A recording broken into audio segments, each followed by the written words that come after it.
நண்பர்களுக்கு வணக்கம். எல்லாரும் எப்படி இருக்கீங்க? நல்ல மழைக்காலம் ஆரம்பிச்சிருச்சு.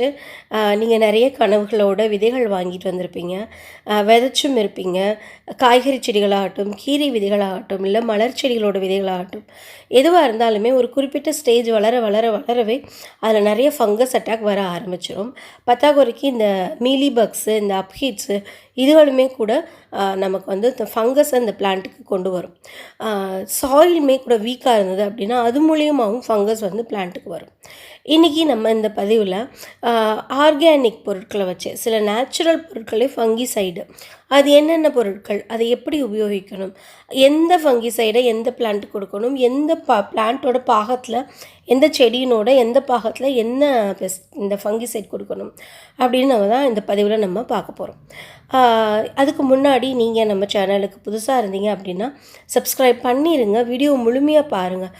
முழுமையாக பார்த்துட்டு அதுக்கப்புறமா லைக்ஸும் கமெண்ட்ஸும் கொடுங்க. ஃபஸ்ட்டு ஆர்கானிக் பெஸ்டிசைட் நம்ம பார்க்கலாம். வந்து மில்க், பால், பச்சை பாலாக இருந்தாலும் சரி, காஞ்ச பாலாக இருந்தாலும் சரி, இல்லை பவுட்ரு பாலாக இருந்தாலும் சரி, ஏதோ ஒரு பாலை நீங்கள் எடுத்துக்கோங்க. இல்லை 10ல் ஒரு மில்க் ஒரு பங்குனா தண்ணி 10 மடங்கு கலந்து நம்ம ஸ்ப்ரே பாட்டிலில் போட்டு இலைகளில் நம்ம ஸ்ப்ரே பண்ணி விடலாம். இப்போ நீங்கள் இலைகளில் ஏதாவது ஒரு ஃபங்கஸ் அட்டாக் பார்க்குறீங்க அப்படின்னு வச்சுக்கோங்க. ஃபங்கஸ் அட்டாக் எப்படி தெரியணும்? இலைகள் வந்து துவண்டு இருக்கும். மேலே ஒரு லேயர் மாதிரி நீங்கள் தொட்டு பார்த்தீங்கன்னா ஒரு மாதிரி மேலே ஒரு லேயர் மாதிரி தெரியும். அது ரொம்ப விசிபிளாக தெரியாது, பட் நம்ம தொட்டு பார்க்கும்போது நம்மளால் ஃபீல் பண்ண முடியும். அதுதான் வந்து பார்த்திங்கன்னா ஃபங்கஸ் அட்டாக்கு. இல்லாட்டினா இலைகளுக்கு நடுவில் அப்படியே உள்ளே போய் அந்த இலைகளுக்கு 2 இலைகளோட லேயருக்கு நடுவில் போயிட்டு ஒரு பூச்சி வரும். அதுக்குமே கூட இந்த பால் வந்து ரொம்பவே நல்லா யூஸ் ஆகும். இந்த பாலில் வந்து பார்த்திங்கன்னா பாஸ்பேட் இருக்கும். இந்த பாஸ்பேட் வந்து இலைகளில் இருக்க இம்யூன் சிஸ்டத்தை பூஸ்ட் பண்ணிவிடும், நல்லா வந்து ஆக்டிவேட் பண்ணிவிடும். அது பிளான்ட்டில் இம்யூனிட்டி ஜாஸ்தி ஆகிறதுனால அது அந்த ஃபங்கஸோட ஃபைட் பண்ணி அதை பிளான்ட்டை வந்து காப்பாற்றிக்கும்.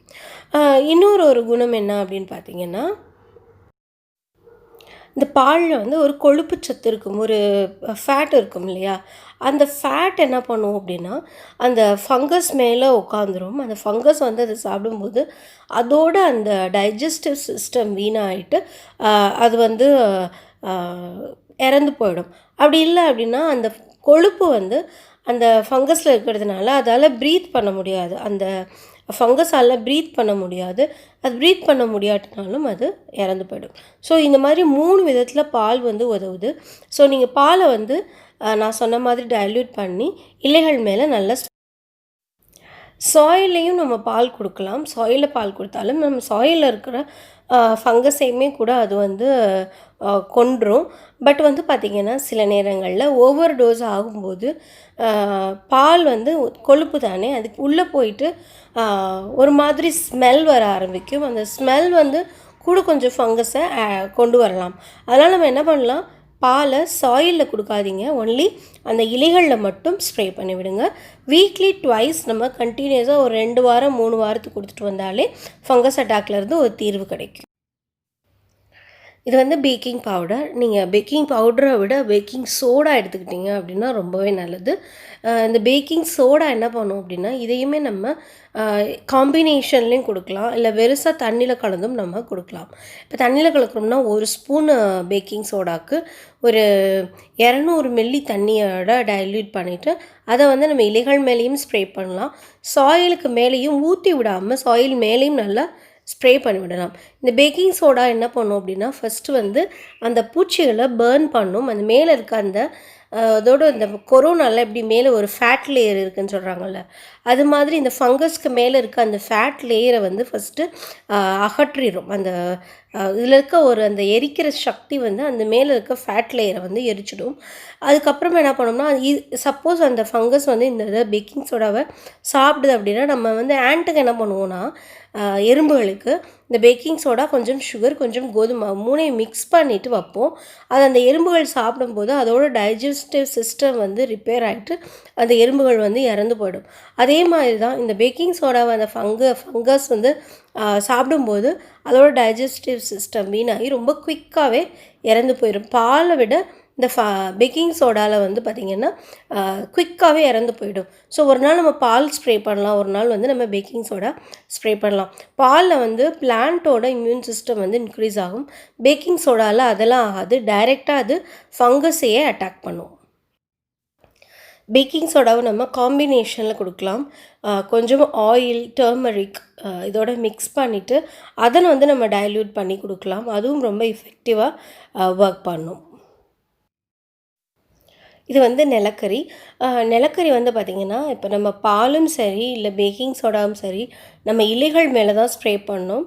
பேக்கிங் சோடா கூட நம்ம சாயிலுக்கு மேலே ஸ்ப்ரே பண்ணணும். பட் சாயிலுக்கு உள்ளே இருக்கிற சாயிலோட கண்டிஷனை நல்ல ஒரு ஹெல்த்தியாக, நல்ல இம்யூனிட்டியோடு வச்சுக்கிறதுக்கு உதவுறது தான் இந்த சார்கோல்.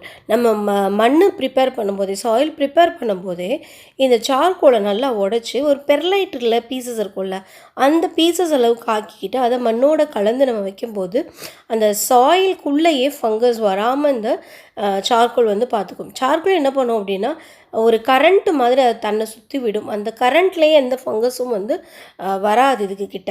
அதுக்கப்புறம் பார்த்திங்கன்னா, இது வந்து தண்ணியை வந்து கொஞ்சமாக தனக்குள்ளே, அந்த சாயில் இருக்க தண்ணியை தனக்குள்ளே அப்சர்வ் பண்ணி வச்சுக்கும். அந்த தண்ணி இல்லாட்டினாலுமே ஃபங்கஸ் வந்து டெவலப் ஆகாது. ஸோ வந்து இந்த சார்கோலை நம்ம சாயிலோடு கலந்தோம்னா சாயில் வந்து ரொம்ப நல்லா ஹெல்த்தியாக இருக்கும். இப்போ இந்த சார்கோலையை நல்லா பவுட்ரு பண்ணிக்கிட்டு, நல்லா பவுட்ரு பண்ணிடுங்க. பவுட்ரு பண்ணிவிட்டு இப்போ நம்ம பிளான்ட்டை வந்து கட் பண்ணி விட்றோம்ல, ப்ரூனிங் பண்ணி விட்றோம்ல, அதுக்கப்புறம் கூட வந்து பார்த்திங்கன்னா ஃபங்கஸ் அட்டாக் வரும். ஸ்பெஷலி இந்த அடீனியமில் இந்த சார்கோலை லைட்டாக பவுட்ரு பண்ணிவிட்டு அந்த ஓப்பன் வூண்டு மேலே, அந்த பிளான்ட்டோட மேலே கட் பண்ண அந்த புண்ணு மேலே இந்த சார்கோலை வந்து நல்லா பவுட்ரு அப்படியே அழுத்தி, கட்டவரில் எடுத்து நல்லா அழுத்தி இந்த பிளான்ட்டில் வச்சிட்டிங்க அப்படின்னாலுமே ஃபங்கஸ் அந்த ஓப்பன் வூண்டு மூலிமா உள்ளே போகாது. ஸோ அடீனியம் வந்து ரிப்பேர் ஆகாது. அதுக்கப்புறம் வந்து சாயில்லேருந்து நம்ம ரிமூவ் பண்ணுறோம் இல்லையா, அடீனியமை நம்ம ரீபாட் பண்ணுறோம். ஒருவேளை ரூட் ராட் ஆயிருந்தது அப்படின்னா அந்த ரூட் ராட்டை வந்து நம்ம கட் பண்ணிவிட்டு அந்த இடத்துலையும் இந்த சார்கோல் பவுடரை வந்து நம்ம யூஸ் பண்ணலாம். அந்த இடத்துலையும் வந்து சார்கோல் பவுடர் போடும்போது அதே மாதிரியான ஒரு எஃபெக்ட் தான். ஃபங்கஸ் உள்ளே போகாது. பிளான்ட் வந்து ஒரு 90% நல்லா. இப்போ நீங்கள் சார்கோல் பவுடர் உங்கள்கிட்ட இல்லை அப்படின்னா நீங்கள் சின்னமன் போடுறது, பட்டை பொடியையும் நம்ம இதே மாதிரியே அந்த காயங்களுக்கு மேலே வைக்கிறதுக்கு, அந்த செடிகளோட கட்டிங்களுக்கு மேலே இங்கே வைக்கிறதுக்கு ரொம்பவே ஹெல்ப்ஃபுல்லாக இருக்கும். அதுக்கப்புறம் ஆயிலும் வந்து பார்த்திங்கன்னா, நம்ம முதலே சொன்ன மாதிரி பாலில் எப்படி ஃபேட் லேயர் இருக்குது, அதே மாதிரி இந்த ஆயிலில் இருக்க அந்த கொழுப்பு சத்தும் அந்த ஃபங்கஸ் மேலே ஸ்ப்ரே பண்ணி விடுங்க. ஒரு 10 மடங்கு 15 மடங்கு வார்ம் வாட்டரோட நல்லா ஷேக் பண்ணிவிட்டு அதை நம்ம ஸ்ப்ரே பண்ணும்போது அந்த ஃபங்கஸால் ப்ரீத் பண்ண முடியாது. ஸோ இறந்து போயிடும். ஆயிலுமே வந்து நம்ம காம்பினேஷனில் தான் கொடுக்கணும். இப்போ ஆயில், அப்புறம் கொஞ்சமாக சோப்பு இல்லாத மைல்டான ஒரு சோப்பு, அதுக்கப்புறம் வந்து இந்த டர்மரிக்கு, பேக்கிங் சோடா, இந்த மாதிரி காம்பினேஷனில் கொடுத்தோம் அப்படின்னா நல்லா எஃபெக்டிவாக இருக்கும். ஆயிலில் என்ன ஆயில் எடுத்துக்கலாம் அப்படின்னா, நீம் ஆயில் எடுத்துக்கலாம், இல்லாட்டினா கடுகு எண்ணெய் எடுத்துக்கலாம். இது ரெண்டுமே நல்ல ஒரு எஃபெக்டிவாக இருக்கும். இது ரெண்டுமே இல்லாத பட்சத்தில் உங்கள் வீட்டில் என்ன எண்ணெய் இருக்கோ, குக்கிங் ஆயில் என்ன இருக்கோ, இல்லை ஈவன் தேங்காய் எண்ணெயை கூட நம்ம உபயோகிக்கலாம். அடுத்து நம்ம பார்க்கலாம், அடுத்த ஒரு ஃபங்கிசைடு வந்து சானிடைசர். இப்போ வந்து எல்லார் வீட்லேயுமே சானிடைசர் அவைலபிளாக இருக்கும்.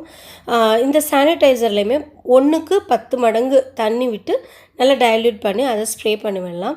நம்ம அந்த மவுத் ஃப்ரெஷ்னராக யூஸ் பண்ணுற அந்த கிளிஸ்ட்ரின் இருக்கு இல்லையா, அதுவுமே கூட ஒரு நல்ல ஃபங்கிசைடு. அந்த இதுலேயுமே கூட 10 மடங்கு தண்ணி கலந்து நீங்கள் இலைகளுக்கு மேலே ஸ்ப்ரே பண்ணாலும் சரி, இல்லை இந்த சாயிலுக்கு மேலே ஸ்ப்ரே பண்ணாலும் சரி, அதே எஃபெக்டிவாக இருக்கும். சானிடைசர் ரொம்பவே சுலபமாக நம்ம குயிக்காகவே ஒரு எடுத்து யூஸ் பண்ணுவோம்.